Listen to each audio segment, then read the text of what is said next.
நாப்பழக்கும். என்ன காரணம்? ஒரு மேடை பேச்சு என்பது எதெல்லாம் பேசுறோமோ எதையெல்லாம் பேசக்கூடாது. அதில் முக்கியமா யார் யார்கிட்ட எதை பேசக்கூடாது ஒரு கணக்கில் இருக்குவாங்க. எங்கன்னா ஓவியத்தை பத்தி ரவிவர்மாட்ட பேசக்கூடாது, கர்நாடக சங்கீதத்தை பத்தி MS சுப்புலட்சுமி மேம்மாட்ட பேசக்கூடாது, இசையை பத்தி இசைஞானி இளையராஜா பேசக்கூடாது, பாடல் லயத்தை பத்தி ஜேசஸ் பேசக்கூடாது. இப்படி ஒவ்வொரு ஆட்டையும் ஒவ்வொரு விஷயங்களை பேசக்கூடாது. அதெல்லாம் அவங்க தெரியாது. அப்படி ஒரு கணக்கு இருக்கு. மேலே உங்களை சந்திக்க போறோம் அப்படின்றதுல ரொம்ப மகிழ்ச்சி. ஏன்னா என்னுடைய அரங்கேற்ற நாடகம் முடிஞ்சு அடுத்து 2008 ஆமா கருப்பூர்ன்ற ஊர்ல உங்களை முதல்ல சந்திச்ச ஞாபகம் இருந்தது. ஏன்னா இப்ப விமுத்தி பேசுறாரு, அப்பெல்லாம் அவங்க அப்படி இருப்பா, அப்படி இறக்கி பேசிய ஞாபகம். சரி, காலத்துங்க டைம். அப்ப அவங்க எப்படி பார்த்து பேசுறாங்க, இப்ப எப்படி பரவாயில்ல. அது சந்திக்க போறோம்ன்றது சந்திக்க போறது ஒரு மகிழ்ச்சி தானே.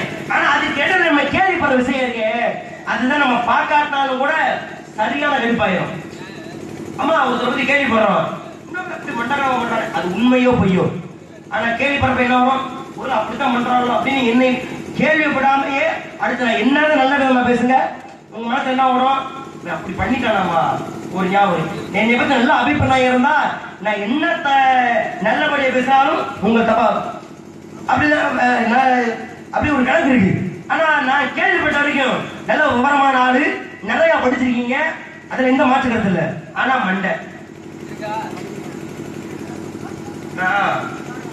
தெரிஞ்சவங்களும் உருவாக மேடைக்கு, தெரியாதவங்க உருவாக. நானும் நிறைய திட்டிருக்கேன் மேடையில. ஆனா ஒரு விஷயத்தை பதில் தெரியலன்னா சொல்லு சொல்லு தொங்கிட்டு தெரிய வேண்டியதான் கதைக்கு. ஆனா நான் கேள்விப்பட்ட ஒரு விஷயம், நம்ம வந்து பதில் தெரியல அடுத்தாருக்கு சொல்லிட்டு ஆகணும்னு இன்னைக்கு கேள்விப்பட்ட வரைக்கும் ஒரு நாரதர் பாவம், அவர் வந்து ஒரு தெரியலைன்னா விட்டுட்டு போறவங்க அறிவாளி. நீ எல்லாம் அறிவாளியம்மா? முட்டாள். வாதி பதிவாதி இருமா வாதி பதிவாதி பேச விட்டு பேசணும். முட்டாள பேச விட்டு பேசணும். பயமா உனக்கு கேள்வி விட்டுருவோன்னு அமைதியா நில்லுமா.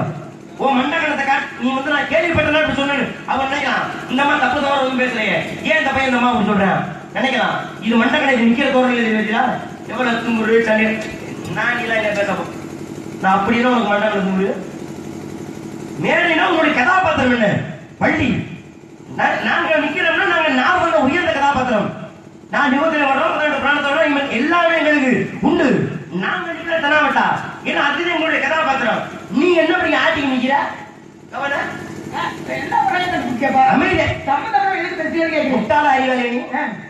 அறிவாளி பேச விட்டு பேச ஏன் பதற?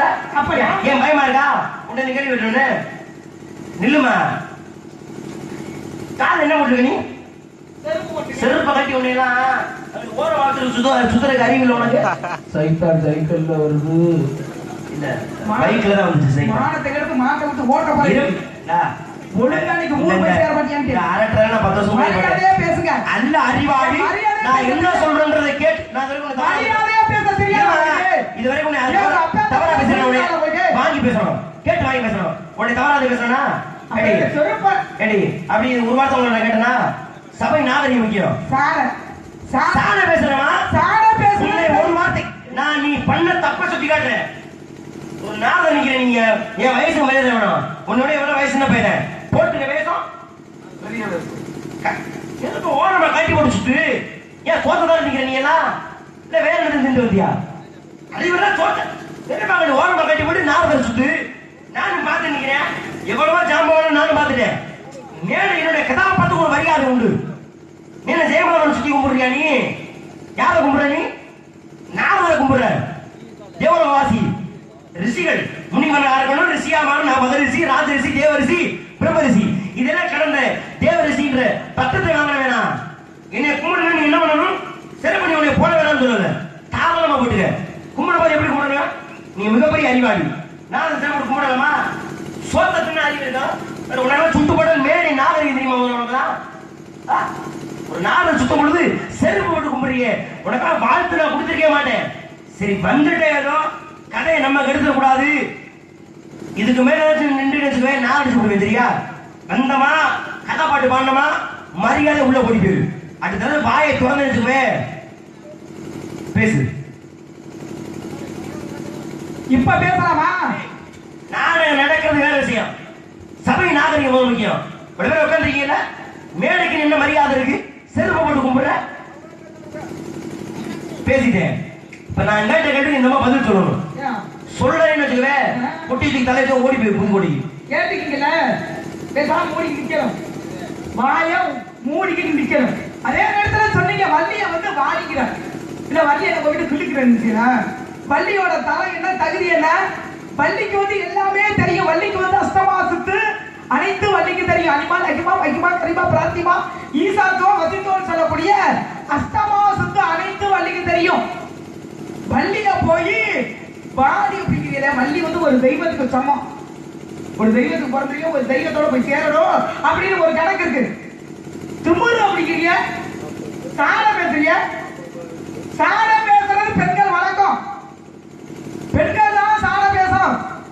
ஆம்பளை பொட்ட பையன் நீங்க பேசுறீங்க, மானத்தை கடுத்து விடுறப்ப, மானத்தை கடுத்து மானத்தை விட்டு ஓட்டி முடியப்ப இடையில பேசக்கூடாது. நீங்க ஒரு அப்பனுக்கு பிறந்திருந்தா நீங்க இடையில பேசக்கூடாது. உங்களுக்கு சூடு சோரணை மானம் வெக்கம் ஏதாவது இருந்தா நீங்க இடையில பேசக்கூடாதுன்னு முட்டாளுங்கிறீங்க. நீங்க தான் முட்டாளு. முட்டை அப்படின்னா மலை, மலையில வாசம் செய்யக்கூடிய யார் அப்படின்னா முனிவர்கள். நீங்க இப்ப நீங்க முட்டாளா நான் முட்டாளா? என்னைய போய் சம்மதம் முட்டாளுங்க. என்ன இப்ப செருப்பு போட்டு வளர்க்குறேன் அப்படின்னு கேக்குறீங்க. சேராதவங்க செருப்பால் அடி அப்படின்னு சொல்லிட்டு இருக்காங்க. நான் இருக்கிறது காடு சாமி, இங்க கல்லு இருக்கும் முள்ளு இருக்கும். கோயிலுக்குள்ள போறாங்க அப்படின்னா கோயிலுக்குள்ள வந்து சுத்தமா இருக்கும் அப்படிங்கிற ஒரு கப்ப செருப்புக்கு நிறைய சிறப்புகள் இருக்கு. அதே நேரத்தில் இப்ப பரவரப்பட்டவன் என்ன பண்றான், தன் அண்ணன் ஆளாத நாட்டை ஆள மாட்டேன் அப்படின்னு சொல்லி ராமனுடைய பாதரட்சியை வச்சுதான் நாட்டை ஆண்டா. எங்க அப்படின்னா நந்தி கிராமத்துல. அப்ப சிறப்புக்கு சிறப்பு இருக்கா இல்லையா? அதே நேரத்துல திண்ணப்பா நாயனார், இந்த திண்ணப்பா நாயனார் என்ன பண்ணுவாரு அப்படின்னா தினமும் காட்டுக்கு வந்து வேட்டைக்கு போவாரு. மிருகங்களை கொண்டு வந்து முதல்ல சமைச்சு முதல்ல திண்ணப்பன் சாப்பிட்டுட்டு எத்திரிப்பட்டதை வந்து சிவபெருமானுக்கு வந்து படைப்பாரு. ஏன்னா இது நல்லா இருக்கா, இது நல்லா இல்லையா அப்படின்னு சொல்லி தான் தின்னு பார்த்துட்டு எத்திரிப்பட்டதை வந்து சிவபெருமானுக்கு வந்து படைப்பாரு. அப்ப சிவபெருமான் நினைச்சாரு, தினமும் நமக்கு எத்திரிப்பட்டதே வந்து படைக்கிறாரே, இவனை சும்மா விடலாமா, இவனை சோதனை பண்ணணும். இவன் என்ன பெரிய என்ன மனசுன்னு கேட்குது. உங்களை பத்தி சொன்னாங்க அறியாத உங்களை மாதிரி புரியாதோட புரிய இருக்க முடியாது. ஒன்னும் சொல்ல அறிவு இருக்கணும், சுய அறிவு இருக்கணும். உங்கள்கிட்ட ரெண்டு அறிவே கிடையாதுன்னு நினைக்கிறவங்கள சொன்னா முனிவர் தானே முதல்ல கோபமே வரக்கூடாது. உங்களுக்கு எதுக்கு இப்படி கோபம் பொத்துக்கிட்டு வந்து நான் கேட்கிறேன். முனிவர் அப்படின்னாலே சாதுகளை முடிச்சவங்க. உங்களுக்கு எதுக்கு இப்படி கோபம் பொத்துக்கிட்டு வருது? பேசாம இந்த முறப்பு தானே முறப்புட்டு தான் கூடாது. ஏன்னா பேசாம இங்க நிக்கணும் அப்படின்னு சொல்லி என்ன பண்றாரு அப்படின்னா இது நல்லா இருக்கா இது நல்லா இல்லையா அப்படின்னு சொல்லி தாது எத்திரிப்பட்டதும் சிவபெருமான் இவன் எப்படியா நம்ம சோதனை அப்படின்னு சொல்லி என்ன பண்றாரு அப்படின்னா இவன் என்ன பெரியாரா, இவனை இன்னைக்கு நம்ம சும்மா விடக்கூடாது. நீங்க மட்டும் பேசும்போது இன்னைக்கு நான் மட்டும் கபத்தை பேசாம மூலிகை நின்று பேசாம ஒத்திக்கிட்டு பேசாம நிக்கணும். என்ன இடையில்லாம பேசக்கூடாது. இவன் என்ன பெரியாரா, இவனை வந்து இன்னைக்கு வந்து நம்ம வந்து சோதனை பண்ணணும் அப்படின்னு சொல்லி சிவபெருமானுடைய கண்ணில் இருந்து ரத்தம் வடியுது. அப்ப திண்ணப்ப நாயனார் என்ன பண்றாரு, தன்னுடைய ஒரு கண்ணை பிடிங்க அந்த ரத்த வெள்ளத்தை வச்சு அமுக்குறாரு. மறுகண்ல இருந்து ரத்தம் போது என்ன பண்றாரு அப்படின்னா இன்னொரு கண்ணையும் பிடிக்கிட்டா அடையாளம் தெரியாது அப்படிங்கிற காரணத்துக்காக என்ன பண்றாரு, தன்னுடைய காலில் உள்ள பாதரட்சியோட அந்த சிவபெருமானுடைய கண்ணில் குத்துறாரு. அப்பதான் சிவபெருமானப்பட்டவர் கணக்கு திண்ணப்ப நாயகி கண்ணையை கொட்டது கண்ணப்ப நாயகி கண்ணப்ப நாயனார் 63 நாயன்மார்கள் இவர் ஒருத்தர். அப்ப சிவபெருமானே ஏற்றுக்கிட்டாரு. உங்களுக்கு என்ன அப்படியே பட்டுக்கிட்டு போயிடுச்சு நான் கேட்கிறேன். அதே நேரத்துல ஜமதக்கினி முனிவர், ஜமதக்கினி முனிவர் மனைவி யார் அப்படின்னா ரேணுகா தேவி. ஜமதக்கினி முனிவர் என்ன பண்ணுவாரு அப்படின்னா அம்பு விடுவாரு. அது குறிப்பிட்ட தூரத்துல போய் விழுகும். அதை போய் ரேணுகா தேவி போய் எடுத்துக்கிட்டு வரணும். ஒரு நாள் அம்பு விடும்போது கொஞ்சம் நேரம் ஆயிடுச்சு. அப்ப என்ன பண்றாங்க அப்படின்னு எதுக்காக நேரம் ஆயிடுச்சு அப்படிங்கும்போது என்னால சூடு தாங்க முடியல அப்படின்னு சொல்லும்போது அப்ப ஜமதக்கினி முனிவர் என்ன பண்றாரு, சூரியனை பார்த்து அம்புறார். சூரியன் இறங்கி வந்து ரேணுகா தேவிக்கு பாதரட்சையும் குடையும் கொடுத்தாங்களே, அப்படி இருக்கும்போது செருப்புக்கு சிறப்பு இருக்கா இல்லையா? அதே நேரத்துல எல்லா பெருமாள் கோயிலுக்கு எல்லாரும் போயிருப்பீங்க. அப்ப தலையில ஒரு கும்ப மாதிரி ஒண்ணு வைப்பாங்கல்ல, அதுக்கு பேர் என்ன சொல்லுங்க? யாராவது சொல்லுங்க. தலைக்கு எல்லாரும் பெருமாள் கோயிலுக்கு போயிருக்கீங்கல்ல, தலையில ஒரு கும்ப மாதிரி வைப்பாங்கல்ல, அதுக்கு பேர் என்ன? சடாரி அப்படின்னு சொல்லக்கூடியது. அது மேல என்ன பதிச்சிருக்கும் அப்படின்னா பாதரட்சை அப்படின்னு சொல்லக்கூடியது மேல பதிச்சிருக்கும். அப்ப செருப்புக்கு சிறப்பு இருக்கா இல்லையா? அதே நேரத்துல நெடுமுடி கைலாசநாதர் கோயில், இந்த நெடுமுடி கைலாசநாதர் கோயில்ல அதாவது சிவபெருமானுக்கு வந்து அபிஷேகம் நடக்கும். அப்ப சிவனுடைய பாதரட்சையை வச்சுதான் படிப்பூஜை ஒண்ணு நடக்கும். எத்தனை நாள் நடக்கும் அப்படின்னா 10 நாள் நடக்கும். அந்த படிப்பூஜையில சிவபெருமானுடைய பாதரட்சையை வச்சுதான் சாமி கும்பிட அபிஷேகம் உண்டு. அப்படி இருக்கும்போது செருப்புக்கு சிறப்பு இருக்கா இல்லையா? நான் இருக்கிறது காடு, கல்லு இருக்கும், முள்ளு இருக்கும். அப்படிங்கிற செருப்பை பத்தி நீங்க ஏன் கீழ்த்தமா நினைக்கிறீங்க? பேசுங்க பாப்போம். கொஞ்சம் விளையாடுமா அன்னைக்கு வீடியோ எடுக்கிறேன், சாமியோட லைவா வேற போயிட்டு இருக்கு. அருமையா நடக்கும். நான் கூட உன்னை என்ன நினைச்சேன், என்ன அப்படி நின்றுகிட்டு இருக்க, அது பார்க்க வேற புத்தி சுவாதிகளா மாதிரி நிக்கிற. இது விவரங்கள் வேற நீங்க பேசுறீங்க. நான் பொறுமை என்னேன், ஏன் உங்களுக்கு ஏன் அந்த பெருமை இல்ல? இப்ப புத்தி சுவாதீனம் இல்லாம எப்படி இருப்பாங்க? புத்தி சுவாதீனம் இல்லாம எப்படி இருப்பாங்க நான் கேக்குறேன். சட்டையை பத்திட்டு வீதியில அலைவாங்க, அந்தவன அலைகிறானா? கொஞ்சம் அந்த மட்டும் கொஞ்சம் நீ மாற்று கருத்தா இருக்கு, சட்டை மட்டும் கிளிக்காம இருக்கு. அப்படியே அலையில பார்த்து உங்க நீங்க பேசுனீங்க, இடையில பேசுறா, நீங்க அறிவாளி தானே, போற வரணுங்க. ஏன் இடையில பேசி கதையை போறோம்?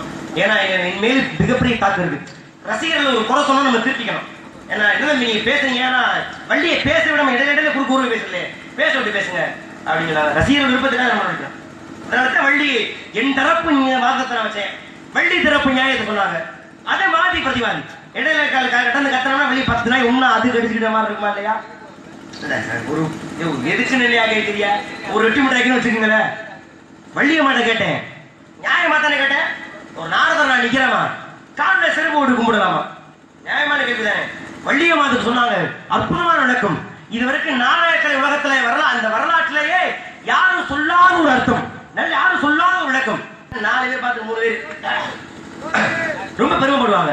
காய்ச்சிப்பாங்க, தொண்டை அடைச்சிக்கிட்டு நீ பேசாம இருங்க. ஏமா நீ நாரதரை காலில் செருப்பு போட்டு கும்பிட்டீங்கன்னா பரதன் செருப்பு கொண்டே தலையில வச்சு கொண்டே சிம்மாசனத்தை வச்சாராமா, சின்னப்ப நாயனார் கொண்டே செருப்பால யாருக்கு தெரியாது? அது 1ஆம் கிளாஸ் பாடத்தையும் நடத்திக்கிட்டு இருக்காங்க. இதெல்லாம் இதை வள்ளி வேஷம் போட்டு இதை சொல்றது ஒரு நாளைக்கு ஓவா சம்பளம் வேற. வெள்ளச்சம்பளம் சொல்லி ஒரு பசு கொண்டு அனுப்பி சொல்றேன். கேட்ட கேள்வி நீ என்ன பதில் என்னமா? ஏன் சின்ன பிள்ளை யாருக்கும் தெரியாதா? நான் அதை கேட்ட செருப்புக்கு 1000 சிறப்பு இருக்கு. ஏன் பரவலாகப்பட்டவன் ஏன் செருப்பு கொண்டு சிம்மாசனத்தில் வைக்கணும்? காரணம் இருக்குமா? மகாவிஷ்ணு பெருமாளாகப்பட்டவர் மகாவிஷ்ணு ராமனா பிறக்கிறாரு, ஆதிசேஷன் லட்சுமணனா பிறக்கிறேன், சங்கு சக்கரம் பரத சத்துருக்கனே 7வது விஷயம். ஆனால் இந்த சங்கு என்ன பண்ணுது? இந்த சங்கு இருக்க எந்த சங்கு? அமைதியா இருக்குமா? உங்களுக்கு சொன்னா நீங்க அறிவாளியா முட்டாளா? நீ அறிவாளி முட்டாக்கி இருக்கியா? நீ எல்லாம் சுட்டு படம் அறிவு இருக்க மாட்டீங்களா? அப்படி நான் ஒரு வார்த்தை உங்களை கேட்பேன். உங்க கதாபாத்திரம் வள்ளி என்ற உயர்ந்த கதாபாத்திரம், அதை கேட்டு கிறுக்கு சிரிக்கி ஒரு விஷயம் சொல்றது பதில் சொல்ல வாக்கு இல்ல. அங்க வள்ளி வேஷம் போட்டு வந்துரு, நான் வள்ளியா என்னையும் பாருங்க அப்படி ஒரு வார்த்தை இதுவரை நான் உங்களுக்கு கேட்டுருப்பானா? ஏன் வள்ளினா நாடான வள்ளி திருமணம் உங்களுக்கு தானே சிறப்பு. முட்டா கிறுக்கி ஒரு வார்த்தை வாயில வந்துருக்குமா? வரைக்கும் எனக்கு கதை நாகரிகம் எனக்கு தெரியும், ஒரு வார்த்தை நான் பேச மாட்டேன். ஏன் சொல்றேன்னா அங்கே இதுல விட்டேன் சங்குல சங்கு. அப்ப சங்கு என்ன சொல்லுது? பரதன் என்ன சொல்றேன்? நீ நான் வந்து பெருமாள் கையில இருக்கேன், நீ இங்க இருக்க என் காலுக்கு செருப்பா இருக்கே அப்படின்னு சொல்லு. அப்பதான் கோபம் உண்டு, அழுகுதா அந்த பாதுகை செருப்பு. அப்பதான் மகா பெருமாள் வர்றாரு, கேட்கிறாரு ஏமா அழுகிறேன்னு கேட்கும் பொழுது அப்பதான் இந்த சங்கு அசி அப்படின்னு சொல்லு. உடனே என்ன சொல்றாரு? சரி சங்கோ சக்கரம், சங்கு சக்கரம் தான் பரத சொன்னாங்க. ஆனா எந்த யாரு பரத எந்த கதையிலும் இல்ல, பேசாம சக்கரம் வச்சுக்கோ, ஏன் பிரச்சனை அப்படி சொல்லு. உடனே என்ன பண்ணுது? அடுத்த பிறவிலே இவன் உன்னை சுமப்பான்னு சொல்ல. அதனாலதான் சக்கரமா பரதது யாரு? பரதன் வச்சுக்குவோம். எது சம்மதிச்சு? சக்கரம் தானே செருப்பை தலையில் வச்சுக்கொண்டு அரசாட்சி பண்ணுச்சு. அப்ப பாதுகைகளை பரதன் கொண்டு போய் வச்சா என்ன காரணம்? ஆதி புராணம் படிச்ச அது தெரியுமா இது தெரியுமான்ற உனக்கு என்ன தெரியும்? முதல்ல 18 புராணம் சொல்றோம். புராணம் என்பது சமஸ்கிருத வார்த்தை. ஆனா அதுக்கு தூய தமிழில் ஒரு பெயர் உண்டு. என்னங்க சொல்ல தெரியுமா உனக்கு? இதிகாசங்கள் 2, ராமாயணம் மகாபாரதம். இது ராமாயணம் தான் ஆதி புராணம். இந்த ராமாயணத்தை எழுதியது யாருன்னா வால்மீகி, கம்மன், ஒட்டகத்துன்னு சொல்லுவாங்க. அது இல்லாம 4 பேர் ராமாயணத்தை வகுத்து கொடுத்திருக்காங்க இந்த உலகத்திற்கு. யாருன்னு கேட்டா பதில் சொல்ல தெரியுமா உனக்கு? என்ன தெரியும்? 11 கீழ்கணக்கு தெரியுமா? 11 மேல கணக்கு தெரியுமா உனக்கு? ராமே வந்தாரு, வில்ல வளைச்சாரு, அதை பண்ணாரு, பாஞ்சாலி மாசத்தை புடிங்கி போட்டு போனான். இதை விட்டா இது போட்டு தனியா போய் விழுந்துடும். நிக்கிறத பாரு, புடிச்சு வச்சோம். என்ன கேட்ட உன்னைய? நாரதரியமா செருப்பு போட்டு கும்பிடுறேன்னா காட்டுல வரும். உன்னை நான் செருப்பு போட வேணும்னு சொன்னா நாரதரியமா சுத்தி வரணும்னா அதுக்கு தம்மா விளக்கம் சொன்னாங்க. என்ன விளக்கம் சொன்னாங்க? ரேணுகாதேவியின் கதை. ரேணுகாதேவி ஒரு பெண்ணுக்கு பாதரட்சை கொடுத்தது யாருன்னா அன்று ஒரு முனிவர். ஆமா, என்னன்னு கதையை கேட்டோம்னா என்ன கதை சொல்ல? இவர் வந்து அம்பு விழுந்து பழகுவாராம், இவர் அம்பு விடுவாராம். இந்த அம்மா போய் எடுக்க போகும்பொழுது இந்த அம்மா கால் சுட்டுச்சாமா. இந்த பொண்டாட்டி கால் சுட்டா புருஷன் மனசு தாங்குமா? உடனே சூரியனை எதுக்கு அம்பால கொல்ல போனாரா. சூரியன் இறங்கி வந்து பாதரட்சை கட்ட, அதாவது செருப்பு கொடுத்தாலும் அதனால அவங்க செருப்பு போடுறாங்களாம். புராணத்தை புளிய கரைச்சு ஊட்ட. என்ன கதை சொல்ற நீ? சூரியனுடைய வேலை என்ன? வெப்பத்தை தருவது. அதை வேற அவன் பாக்குறான். இவனுக்கு அறிவுன்னா ஒண்ணு செருப்பு போட்டு போ, இல்ல ஒரு ஓரமேட்டை எடுத்து எங்க சுதா கீழே போட்டு மேலே ஏறி நின்றுக்க, இல்ல வாழமேட்டை கட்டிட்டு போ. வெறுங்கால போன யார் தப்பு? அவதப்பு தானே. அப்புறம் என்ன இதுக்கு இவரை போய் சூரியனை கொள்ள போனாரு? இது ஒரு கதை. மேலே சொல்லிக்கிற வெக்கம் இல்லாம உனக்கு காலையே செருப்பு. அதுக்கு பதில் சொல்ல வாக்குல வசனங்கள் மட்டும் அவ அதை பண்ணாரு இதை பண்ணாங்க. ஒரு முறையான விளக்கம் தெரிந்தால் மேலே சொல்லணும். இல்லையா சாமி எனக்கு பதில் தெரியல, அதோட விட்டுட்டு போயிரு, அவ்வளவுதான் உனக்கு மரியாதை. இல்ல இதுக்கு மேலே இப்படித்தானே பேசணும்னா வா, நான் கேள்வி கேட்கிறேன், உன்னால பதில் சொல்ல முடியுமா? ஜமாமா சிவனுக்கு என்ன வேலை? போயிரு போயிரு அப்படிங்கிறீங்களே, இது ஏகடா நான் வச்சாதான் சட்டம். எங்க நீங்க எங்க வந்திருக்கீங்க? பெரிய எலிசபெத் மகாராணி அம்மா உள்ள சொல்றதுக்கு நீங்க ஆளு கிடையாது சாமி. சரி, யாரு ஆளு? நீ பெரியால நான் பெரியான்றது வயசுலயோ உயரத்துல கிடையாது. யாரு படிச்சிருக்கா? விவரம் கேட்டா சொல்லுவியா? கேளுங்க சாமி. கேட்டா சொல்லுவேன். கேளுங்க. என்ன கேட்டாலும் பதில் சொல்லுவேன். சொல்லுங்க.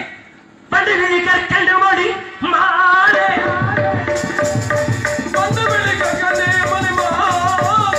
நீ வதிருக்கும் நாடு சொல் போதே. யாரிலே தான் உணர்ந்த சாமி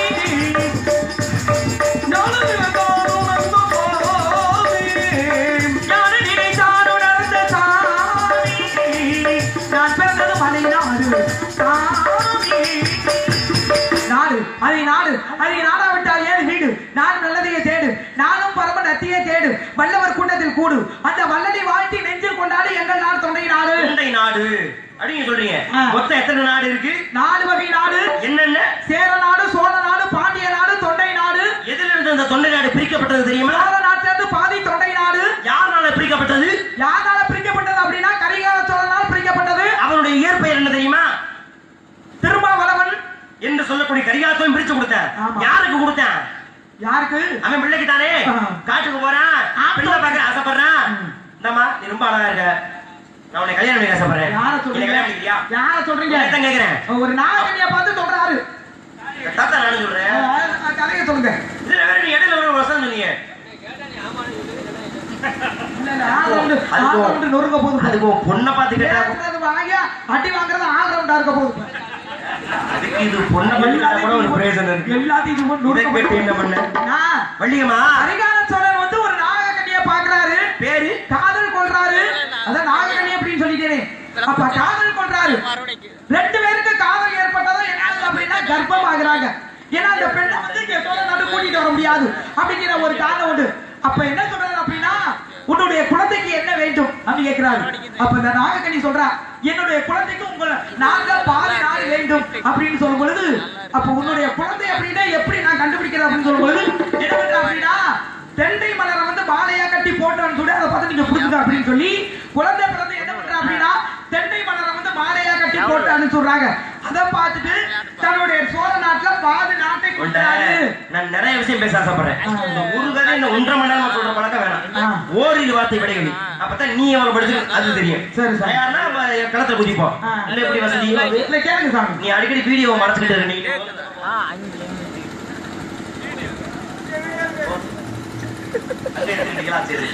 என்ன காரணமா இப்ப ஆகுண்டை மன்னரை எனக்கு மட்டும் எத்தடிக்க யாருக்கு எத்தடிக்க மாட்டேன். அறிவுக்கு வேலை எடுத்து வைத்து விடுவேன்.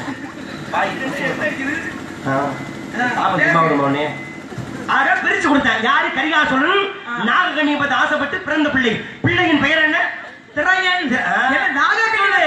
நாகக்கண்ணி வச்ச பேரு திரையன்.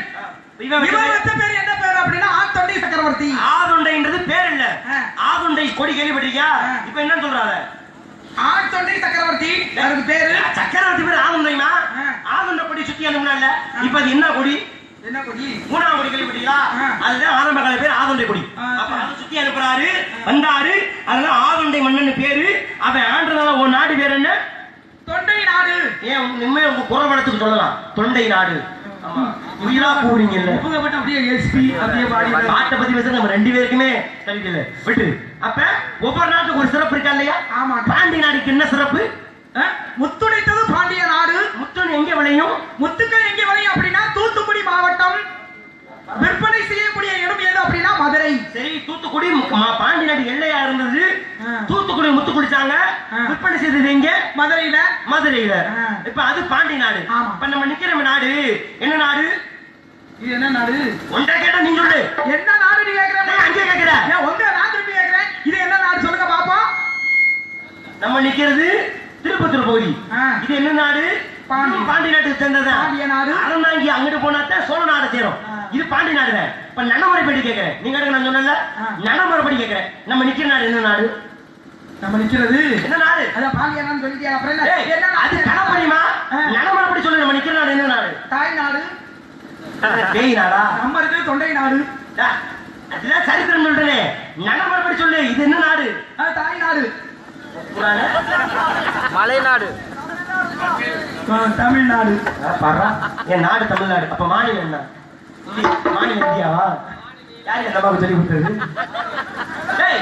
நாடு என்ன நாடுமா? இந்திய நாடு. நீங்க தமிழ்நாடாமா? தாய் நாடு. அது எங்க தெரியாதா? கொண்டு விடு போக.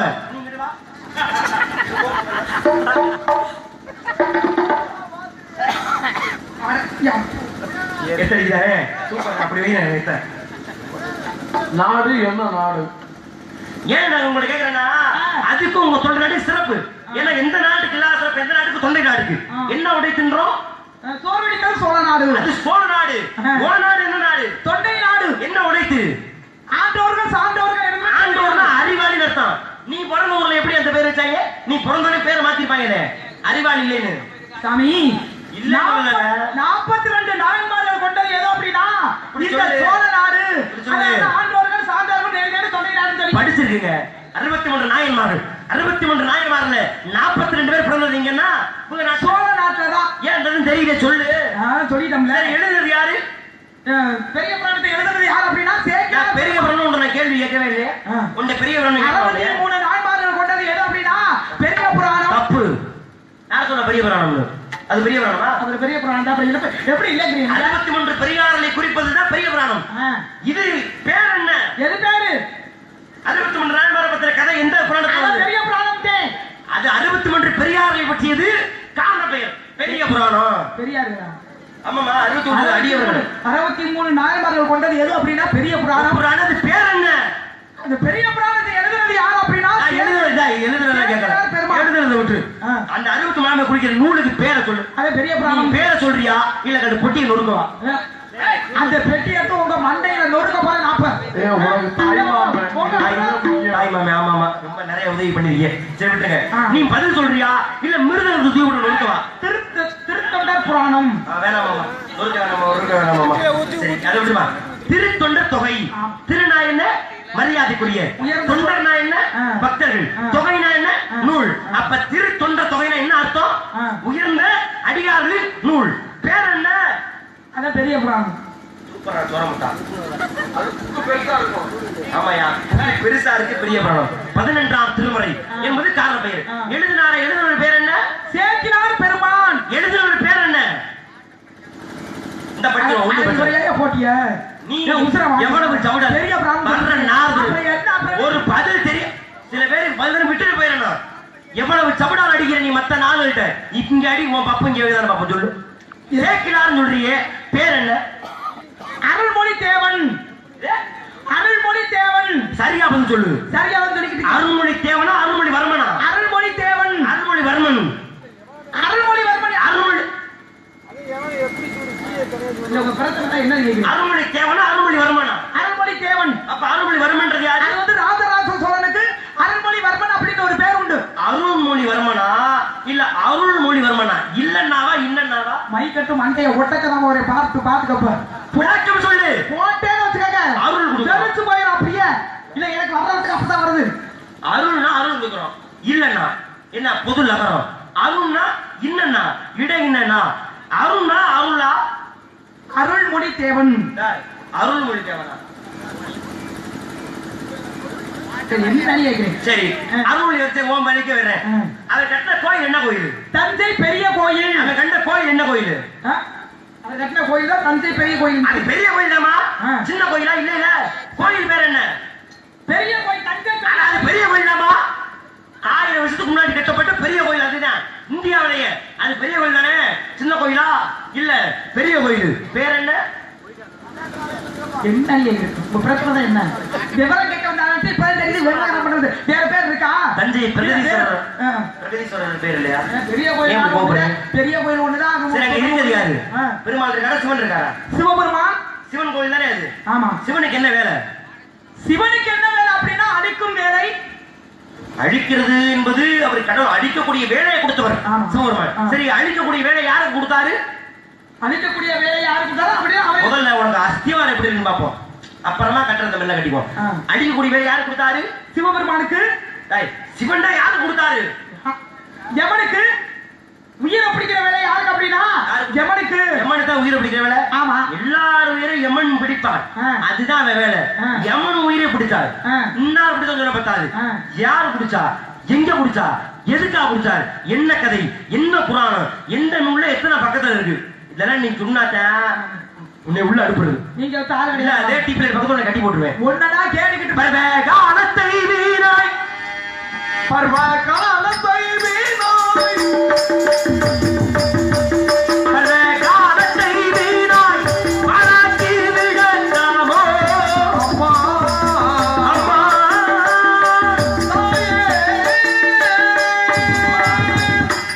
மருவிய விதி தன்னை ஆசைன்னு ஒதுக்கிவிடு. இந்த தண்ணி நாக்கி இருக்கு, தண்ணி நிறைய இருக்கானே இருக்கு, மொத்தத்தையும் கட்டி தாயே உன்னைய பதில் படுப்பு பாட சொன்னா வந்தமா வாழ்த்து சொன்னமா அப்படிலாம் பேசாம மூடிக்கிட்டு போயிட்டே இருக்கணும். அப்ப மட்டும் வாய் காது வரைக்கும் போச்சு, நமக்கெல்லாம் புரடி வரைக்கும் போவோம். பேசுனீல பதில் சொல்லு, பதில் சொல்லிட்டு பாட்டு பாடு. என்ன சட்டம் முடியல? சட்டம் தான் இந்த நான் வச்சதும் சட்டம். சித்தம்போக்கு சவம்போக்கு சட்டப்படி பேசலாம். செல்வாக்கு அங்கம் இல்லாத அவைக்க கூடாது, சந்தம் இல்லாத சபைக்கு விடக்கூடாது. சட்டம் போடணும். மண்டக்கணம் உங்களுக்கு ரொம்ப நிறைய இருக்கு. மண்டைக்கு மேல அதற்கு ஆள் இல்ல, ஆடுறேன் முடிஞ்சா நீ அடையும். மண்டைக்கு மேல கணம் இருந்துச்சுன்னு வச்சுக்கோங்க, அது வந்து அறிவுக்கு சமம். அதே நேரத்துல மண்டைக்கு மேல கணம் இருந்துச்சுன்னு வச்சுக்கோங்க, அது வந்து அறிவுக்கு சமம். எந்த கணம் தெரியல எனக்கு. என்னால் முடியும்ன்றது நம்பிக்கை, என்னால மட்டும்தான் முடியும்னா அது திமிரு. எனக்கு என்னால முடியும், நான் பெரிய ஆளுன்ற திமிரு எனக்கு இருக்கு. இதெல்லாம் பேசி அவமானப்படுத்தி பாரு. மத்தாலாம் மண்ண தெரியுதுல, உள்ள ஓட வைக்க தெரியுதுல, பதில் சொல்லு. சரி சார், கேட்டதுக்கு நான் விளக்கத்தை வேணும் நான் சொல்றேன். ஆனா நான் திருப்பி மறுபடியும் நான் கேட்பேன், விளக்கம் சொல்லணும். இல்லனா பொட்டியை தூக்கிட்டு பொடி நடையா போய்கிட்டே இருக்கணும். இப்ப நம்ம உயிரை யமன் பிடிக்கிறாரு, அந்த யமனின் உயிரை யார் பிடிச்சது அப்படின்னு ஒரு கேள்வி கேட்டிருக்காரு. கேட்டதுக்கு நான் விளக்கத்தை சொல்றேன். இப்ப நம்ம உயிரை யார் பிடிக்கிறா அப்படின்னா யமன் பிடிக்கிறாரு. அந்த யமனின் உயிரை யார் பிடிச்சது அப்படின்னா சிவபெருமான் பிடிச்சாரு.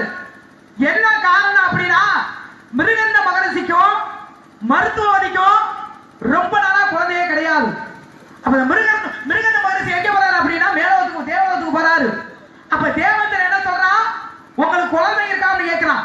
எனக்கு குழந்தை கிடையாது அப்படின்னு சொல்லுவோம். குழந்தை இல்லாத வேலைக்கு வரக்கூடாது அப்படின்னு சொல்லி கீழே அனுப்பிச்சு விடுறாங்க. ஐயா வந்து என்ன பண்றாரு? தவம் பண்றாரு. யாரை நினைச்சு தவம் பண்றாரு அப்படின்னா சிவபெருமானை நினைச்சு தவம் பண்றாரு.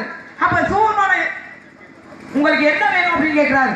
எனக்கு குழந்தையே கிடையாது, எனக்கு குழந்தை வேணும் அப்படின்னு கேட்கிறாரு. அப்ப வேண்டுமா இல்ல 16 வயசுள்ள நல்ல குணம் உள்ள மகன் வேண்டுமா அப்படின்னு கேட்கிறாரு. அப்ப மிருகண்ட மகனுக்கு என்ன சொல்றாரு? எனக்கு அதாவது நல்ல குணம் உள்ள 16 வயசுள்ள மகன் தான் வேண்டும் அப்படின்னு சொல்லும்போது பக்த மார்க்கண்டையர் பிறக்கிறாரு. 16 வயசு வந்துருச்சு. அப்ப எவன் என்ன பண்றா? உயிரை பிடிக்கிறதுக்காக இங்க துரத்திக்கிட்டு ஓடுறாரு. அப்படி ஓடும் பொழுது அங்க ஒரு சிவலிங்கம், அந்த சிவலிங்கத்தை போய் அப்படியே கட்டி கொடுத்துறாங்க. அப்ப சிவபெருமான் என்ன சொல்றாரு? ஏண்டா ஏன் உயிரை பிடிக்க வந்த அப்படின்னு சொல்லி இப்படி காலால இப்படி எட்டி உதைச்சாரு. உதைச்ச உடனே யாரோட உயிர் போயிருது அப்படின்னா அந்த யமனின் உயிர் போயிருது. அப்ப பூமாதேவி ஏற்பட்டவங்க என்ன பண்றாங்க? யமன் இல்ல அப்படின்னா யாருமே சாக முடியாது, என்னால பூமி பாரம் தாங்க முடியாது அப்படின்னு சொல்லி சிவபெருமான் போய் முறையிறாங்க. அப்ப சிவபெருமான் என்ன பண்றாரு? மறுபடியும் யமனுக்கு உயிர் கொடுக்கிறாரு அப்படிங்கிற காணோடு. அதே நேரத்துல சிவபெருமான் யமனின் உயிரை பிடித்த இடம் எது தெரியுமா? அதான் திருக்கடையூர் அப்படிங்கிற காணோடு. இதான் நீங்க கேட்டதுக்கு உண்டான விளக்கம். நல்ல விளக்கம். சரி, அருமை விளக்கம். இதெல்லாம் ஒரு விளக்கம். இருங்க சார், என்னைய கேட்டீங்கல்ல? ஏன் இருமா? ஆனா இருங்க, அடுத்தடத்தையும் நீ சொன்னது ஒத்துவே இல்லை. அடுத்த இடத்துக்கு என்ன போறா? இருங்க, இங்க இருக்கிறவங்க எல்லாருமே படித்தவர்கள். நான் சொன்னதான் உண்மை அப்படின்னு உங்களுக்கு தெரியும். இல்ல அப்படிங்கிற நீ அவங்கள காக்க முடியாது. வாதி பிரதிவாதி நம்ம பேசுறோமா? தீர்ப்பு வந்து வழக்கு நடக்கும்போது தீர்ப்பு நீதிபதியில போக கூடாது. பேசி முடிச்சதும் அப்புறம் போய்க்கலாம், பிரச்சனை இல்லை. நீ என்ன யாரை பிடிச்சாரு சொன்ன? யார் உயிரை பிடித்தார்? சிவபெருமான் வந்து அந்த யமனை உயிரை பிடிச்சாரு. ஏன் பிடிச்சாரு? என் பக்தன். ஏன்னா என் பக்தன் மார்க்கண்டேய மேலான நீ பாசகையில பிறந்த கடுப்புல அழித்தார் சிவபெருமான். யாரு? யமன. எந்த ஊர்லன்னா திருக்கடையூர். திருக்கடையூர்ல அமிர்த கடையை சொல்ற ஆலயம் இருக்கு. சிவ ரகசியம் மாறிய ஆமா திருக்கடையூர் ரகசியம் மிகப்பெரிய ரகசியமே இருக்கு. அதை தொட்டோம்னா அதுக்கு 1/2 மணி நேரம் ஓடும். அதை விட்டு திருக்கடையூரை பிடித்தார் மார்க்கண்டேய உயிரை யமன். யமனை அழித்தார் சிவன். ஏன் யமனை கொல்லணும்? அடிப்படை காரணம் என்ன? யமன் அவர் உயிரை பிடிக்கிற வேலையை கொடுத்ததே சிவன் தானே யமனுக்கு. அப்ப கொடுத்த வேலையை பார்த்த யமனை கொண்டது சிவன் தப்பு தானே. வேறதான் சொன்னாரு உயிரை ஆயுட்காலம் முடிஞ்சிருச்சா உயிரை பிடிச்சுக்க சொல்றதே சிவன் தானே யமனுக்கு. அவன் வேலை அவன் பார்த்தான். அவன் வேலை அவன் பார்த்ததுக்கு தண்டனை சிவன் பண்ண தப்பு தானே.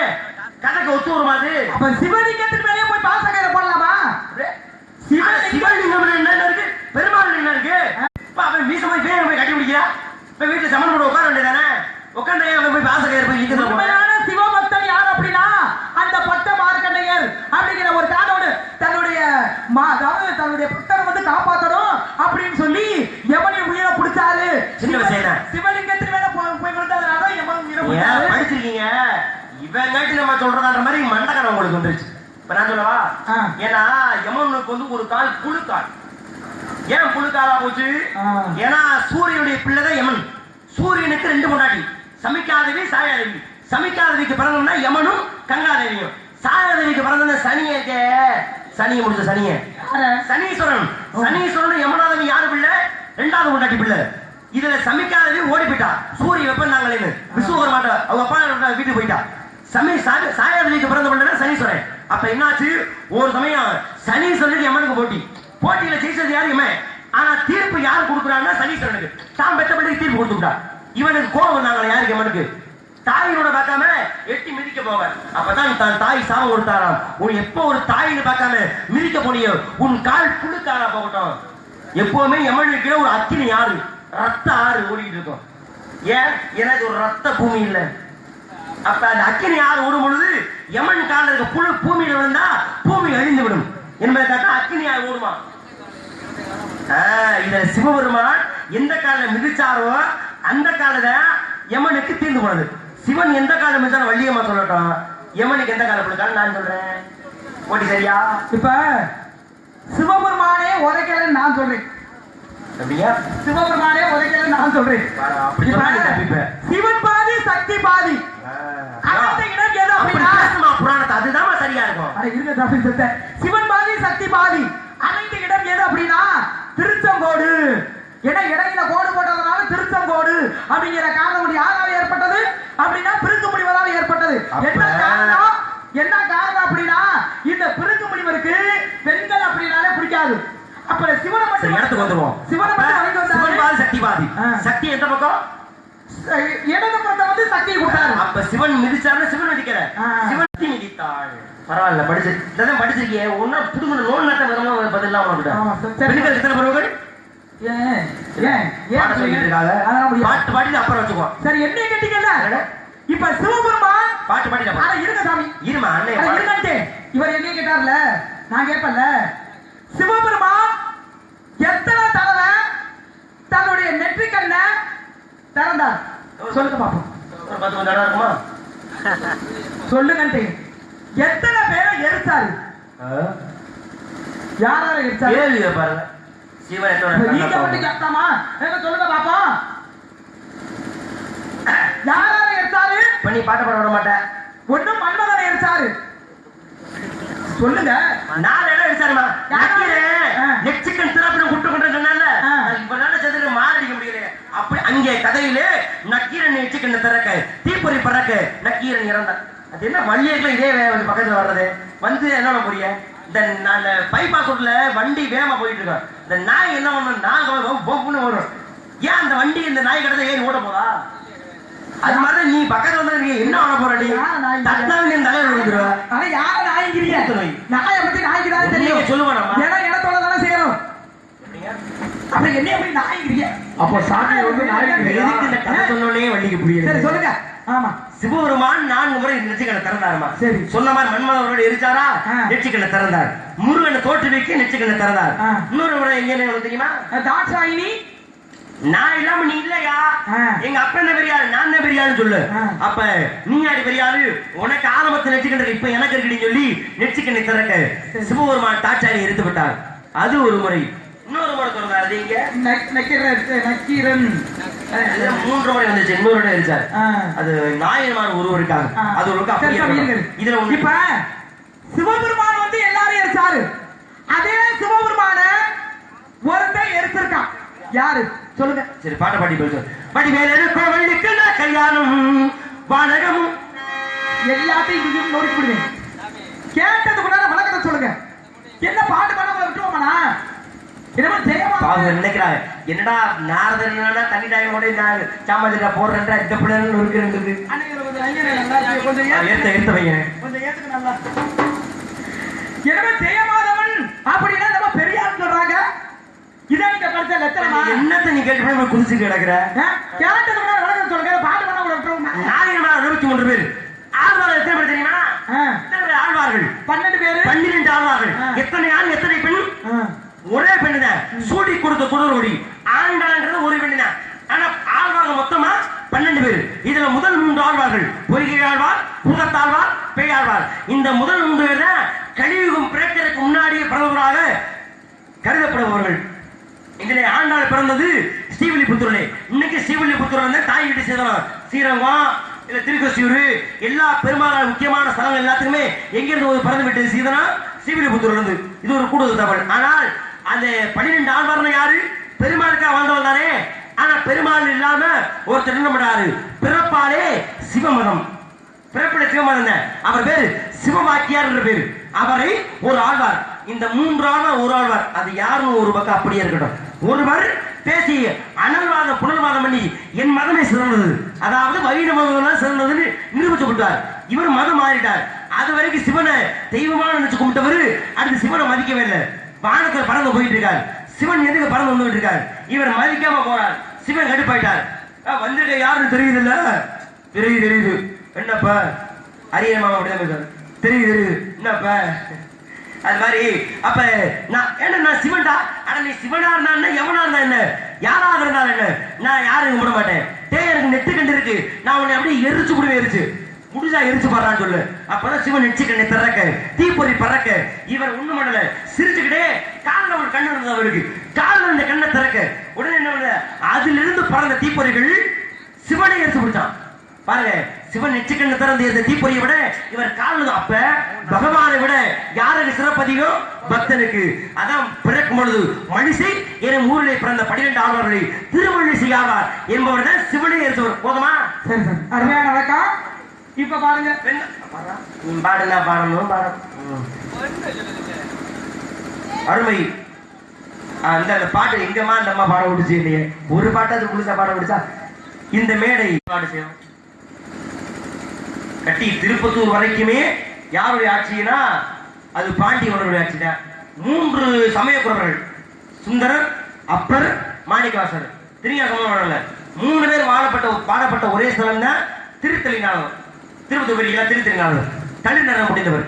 அவர் கிழசோல்பட்டி வரைக்கும் திருமயம், திருமயம் இப்ப பேரு, திருமெய்யம் தான் அப்ப பேரு.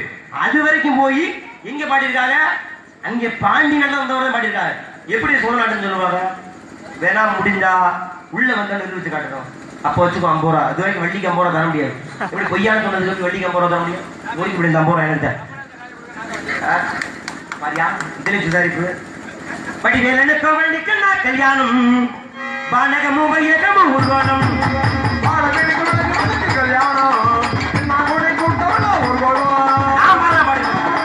வேலன்னு கோவலுக்கு நான் கல்யாணம் பானகமும் வையகமும் உருவானம்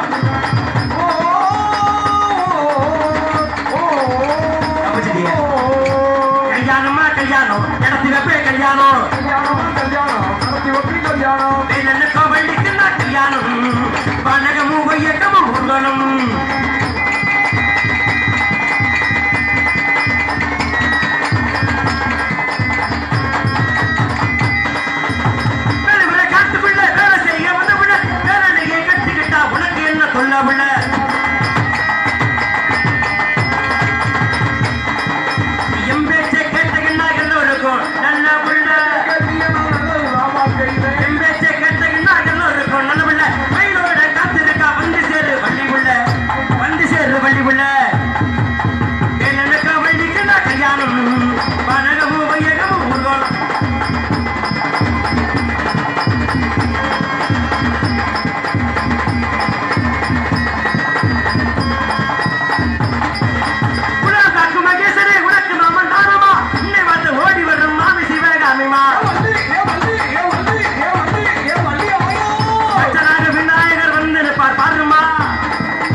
ஜெயமாக வந்தாரம்மா கல்யாணம் ஊர்கோலும். சின்ன விஷயம் சொல்றேன், ஆனா கவனிக்கிற விஷயம் நியாயமானதா இருக்கணும். இன்னைக்கு மதுரை மீனாட்சி கோயில் போறோமே மாமா, மீனாட்சி கோயில மண்ணை மீனாட்சி போட்டுக்காத தாலிக்கு தங்க ஒரு ஊர் பொன்பேத்தி ஆவடையார் கோயில் பக்கத்துல இருக்கு. பாண்டி நாட்டு எல்லை அது இங்கே பொன்பேத்தி தொண்டி வரைக்கும் எல்லை. இங்கிட்டு பார்த்தோம்னா மீனாட்சி மூக்குத்தி இருக்கே, அந்த மூக்குத்திக்கு நாகரத்னக்கள் கொடுத்ததுங்க நம்ம கலைவாணர் ராஜபாட்டு இருக்காரு. எந்த ஒரு நாகரத்ன போடணும் எங்க இருக்குன்னா புதுக்கோட்டை அரண்மனை போற வழியில பாண்டி நாட்டு எல்லையா இருக்க வேண்டியதான். அங்க போய் நாகரத்ன கல் எடுத்தாந்து கொடுத்தது நெருக்கி புதுக்கோட்டை கடியாவடி அது வரைக்குமே எது இல்லைன்னா பாண்டி நாட்டு இல்லைன்னா நம்ம மேல ஏதோ கடுப்பு நினைக்கிறேன். திருமங்கலம் செஞ்சது அது திருமங்கலம் மாற்றுக்கட்டுக்காமாவா இதெல்லாம் பாண்டி நாட்டு எல்லையா இருந்தது. அதனாலதான் இங்க சோழ நாடு கொடுப்பானா பாண்டி நாட்டுக்கு? மீனா தாலிக்கு தங்கமோ இல்ல மூக்குத்திக்கு கல்ல கொடுப்பானா? இல்லையா இருந்து புதுக்கோட்டை தாண்டி வரைக்குமே இல்லையாக இருந்தது பாண்டி நாடு. அறந்தாங்கி அடுத்து தஞ்சாவூர், அங்கிட்டு விழுப்புரம், காஞ்சிபுரம் வரைக்கும் தான் சோழ நாடு. இன்னும் நெட்ல கொண்டு வர வந்துடும் இல்லை பாண்டி நாடுல. பரவாயில்ல இருக்கட்டும், முடிஞ்சா நிறுவனத்து உள்ள நிறுவனத்து காட்டணும். அப்பதான் இந்த 50 ரூபா இந்த வள்ளிக்கு ரொம்ப நேரமா கேட்டுக்கிட்டாரு அந்த மாமா பாவம் போடா அந்த மாதிரி கொடுத்துருக்கேன். ஆயிராளி அல்ல பகலும் இந்த அவசகை நீ விடுத்து